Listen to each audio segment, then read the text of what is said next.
molde desse corpo. Esse corpinho nosso aqui é assim, desse jeitinho, porque o perispírito foi modelando durante a encarnação. Como conexão. Quando que a conexão se liga, quando que nós encarnamos, o início da nossa encarnação? Quando o óvulo é fecundado pelos espermatozoides. Tá? Quando o óvulo lá, aquele espermatozoidezinho que chega no ovo, fecunda o óvulo, esse é o momento que é uma ligação do perispírito, uma extensão do perispírito se liga àquele ovo fecundado. É aí que começa a encarnação. Tá? É a primeira conexão. E através quando esse ovo se forma e vira um feto e vira um bebê, o que está? A conexão começa de molécula a molécula. O perispírito começa a se conectar nesse feto que vai crescendo, não só se conectar, mas modelar. Ele é o modelador da forma do perispírito. Tá? Então, na concepção é que começa a encarnação. E vai então, essa ligação é molecular, de molécula a molécula, nos fala os espíritos. A nossa origem é espiritual, como eu falei, mas nós temos a necessidade do progresso. Por isso que nós temos que vir para cá, reencarnar. Por isso que nós precisamos do perispírito. Liga-se ao corpo físico, é um laço fluídico que se conecta àquele ovo, como eu falei. É o início na concepção. E ele então vai orientando o desenvolvimento do seu corpo. Ele é o modelador. Tá? E essa união entre o perispírito e o corpo físico, vai ligar o espírito através do perispírito, se completa no nascimento. Então, tudo que nós sentimos em relação a emoções, sentimentos, que são coisas espirituais, né? Isso é passado para o corpo físico também, porque o perispírito está em conexão. Tá? Por isso que é importante a gente disciplinar os nossos pensamentos, as nossas emoções, porque se você fica com uma emoção, digamos assim, negativa por muito tempo, isso pode criar uma doença, digamos assim, né? Pode se refletir no corpo físico.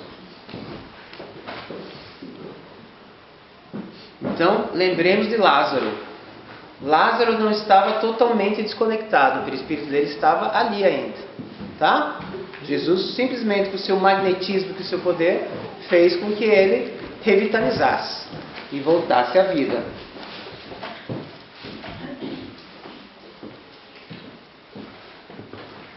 Isso nos vai lembrar a experiência de quase morte, porque é isso que Lázaro passou, né? Lázaro estava no tipo de uma coma, né? E ele voltou à vida. Só que naquele tempo, o que aconteceu por 4 dias? O que aconteceu naqueles 4 dias?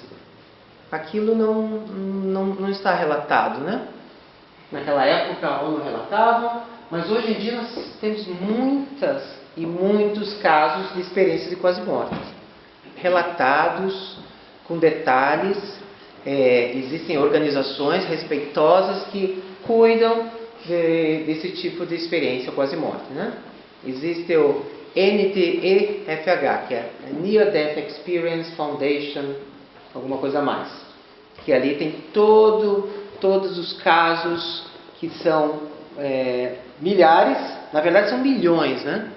Só que os que estão mais bem documentados são milhares. E o interessante é que no mundo todo, independente de qualquer tipo de crença, do que a pessoa acredita ou deixa de acreditar, ela tem essa experiência e ela relata coisas muito parecidas, que a gente vai ver daqui a pouco. Independente da cultura, seja do que as pessoas acreditam, ou a cultura, independente da forma de morte, às vezes é no hospital, às vezes é acidente de carro, às vezes é afogamento, independente de idade, tem muitos casos de crianças tendo essas experiências, pessoas idosas, pessoas ricas, milionários que daí voltam e doam todo o dinheiro, e etc. 95% dessas experiências são, digamos, boas. Né? Eles vêm como sensações boas, veem coisas boas e voltam transformados. Esse é o momento da gente refletir. Por que as pessoas voltam e se transformam? Por que o medo desaparece? O medo da morte, principalmente. Quando a pessoa vai e volta. Para nossa reflexão. Poucas pessoas têm experiências más. Tá? Normalmente a pessoa de overdose, já teve casos de overdose, que a pessoa começa a ver, logicamente, outras entidades menos felizes. Mas 99% traz transformação. A pessoa nunca volta como ela estava antes. Ela vê algo que vai transformá-la profundamente. E ela vai viver a vida de uma forma diferente. Então, talvez a gente possa refletir que a gente não precise passar por uma experiência dessa para se transformar. Nós temos a oportunidade, né? E é uma experiência universal. A maioria tem muitos pontos em comuns. E a gente vai discutir sobre isso, tá? Muitas coisas que acontecem que são comuns a todos esses relatos. Um dos pontos importantes. Há uma desconexão com o corpo, psicologicamente falando, né? A pessoa não se identifica com o corpo. Ela realmente vê aquele corpo como se fosse uma outra pessoa. Ela se vê de fora do corpo e a sensação que ela está sentindo é tamanha, paz, que aquele corpo flácido ali não corresponde ao que ela está sentindo. O que ela sente é muito mais do que aquele corpo que lhe veio. É uma experiência bem comum. A pessoa percebe que ela está num outro tipo de realidade. Primeiro ela parece que é um sonho, que é um tipo de um sonho. Mas os relatos falam que é muito mais real do que nós aqui, né? É como se nós estivéssemos assim meio que adormecidos. E quando a pessoa de lá, de fora, vê as coisas muito mais vivas. Uma das descrições que ela fala é como nós aqui, é como se a gente tivesse uma lanterna, tivesse tudo escuro, num galpão enorme, tudo escuro, e a gente só tem uma lanterninha, e a gente só focaliza uma coisa de cada vez. É uma das descrições. E quando você está no mundo espiritual, como você é como se esse galpão estivesse totalmente iluminado, existem milhões de coisas acontecendo, luzes aqui, brinquedos ali, um monte de coisa, e você só, quando você está encarnado, você só vê com a lanterninha. A gente só tem capacidade de focalizar uma coisa de cada vez. E no mundo espiritual é muito maior. Essa é uma das descrições. Há uma paz e uma tranquilidade indescritível. As pessoas que voltam falam dessa paz interior, desse silêncio interior e paz que nada abala. Né? Eles têm muita dificuldade de descrever isso em palavras, mas essa é uma das... A maioria fala disso, né? Dessa paz, dessa tranquilidade. Existe esse entendimento pleno do porquê que a pessoa está passando por aquilo. Ela tem essa certeza por que ela encarnou. Né? Porque se ela está com câncer, por exemplo, por que ela está com câncer? Há esse entendimento muito maior do que nós temos aqui. Nós estamos realmente muito reduzidos quando nós estamos encarnados no corpo. Por um motivo, né? Mas há esse entendimento assim pleno, não completo, mas pleno de muitas coisas que estão acontecendo na vida. O medo desaparece. Mesmo pessoas ditas medrosas, que fazem as coisas por medo, que têm medo da morte, que têm medo de muitas coisas, chegam nesse estado e o medo simplesmente desaparece. E é uma coisa que acontece naturalmente. E voltam com essa sensação. Né? O medo da morte, por exemplo, é uma coisa que não deve existir mais, né? Essas pessoas, porque elas passam e vêm. Realmente, que não é nada para se temer. Uma das coisas que falam também é desse brilho intenso, né? Muitos falam de um túnel de luz, muitos falam de estar envolvido em muita luz, num quarto, mas que não tem paredes, é um ambiente assim muito claro, muito brilho, com muito brilho. Muito interessante isso. Agora, são envolvidos por um amor incondicional, que não é um amor humano, não é um amor que a gente sente aqui um pelo outro dentro da humanidade. É um amor totalmente incondicional, que as descrições falam que por pior que você não é julgado, não há um julgamento. As pessoas te amam por você existir, simplesmente. As pessoas não te amam porque você fez coisas boas ou não. Há esse amor incondicional que não interessa o que você fez, você está sendo amado simplesmente por você existir. E daí nós lembramos que não há julgamento, nada exterior nos julga. O que nos julga é a nossa consciência. E essa deve ser a nossa bússola. Porque esse amor incondicional dos benfeitores e tal, isso é incondicional. Eles nos amam, eles veem as nossas dificuldades, eles nos amam porque nós existimos, simplesmente. Também, 90%, 99% encontro com entes queridos, muito comum, né? Encontra com os pais, encontra com a pessoa que foi para o mundo espiritual antes. E existe então esse contato com pessoas que tornaram antes, que estão ali ou esperando, ou já cuidavam do filho, do pai, etc, etc. E há uma comunicação que não é uma comunicação verbal, é engraçado. Que eles também, muitos relatos falam assim, né? Que eu entendo, nós nos comunicamos, mas nós não usamos palavras. Nós usamos o pensamento, ou mesmo a emoção, às vezes, fala mais. E essa é a comunicação no mundo espiritual, né? E esses relatos simplesmente reforçam isso, né? Não há uma comunicação de palavras, comunicação de pensamento, uma comunicação de emoção. Nós não precisamos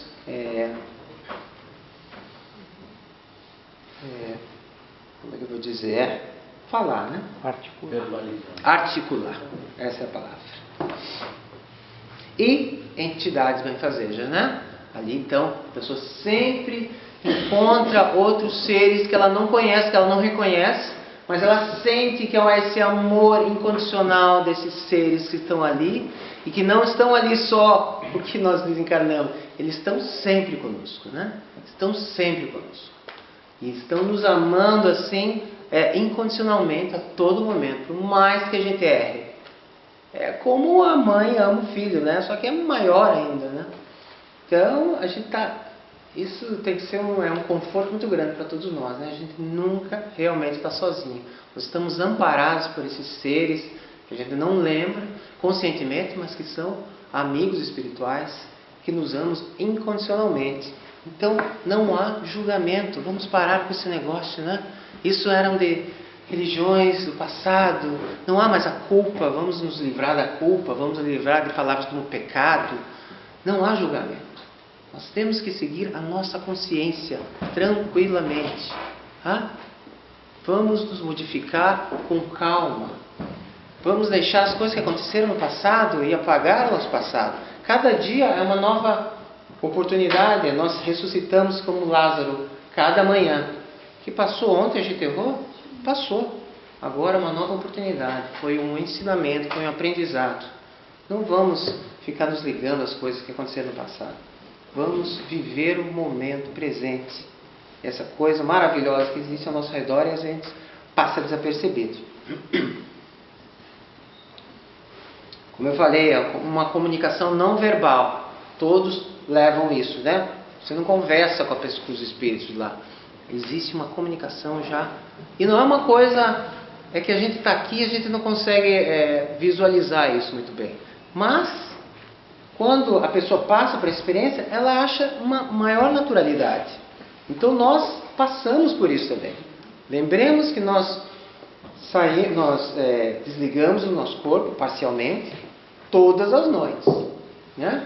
Então o mundo espiritual não é uma coisa assim, que a gente quando desencarnar vai ficar surpreso. Não, a gente morre toda noite praticamente, né?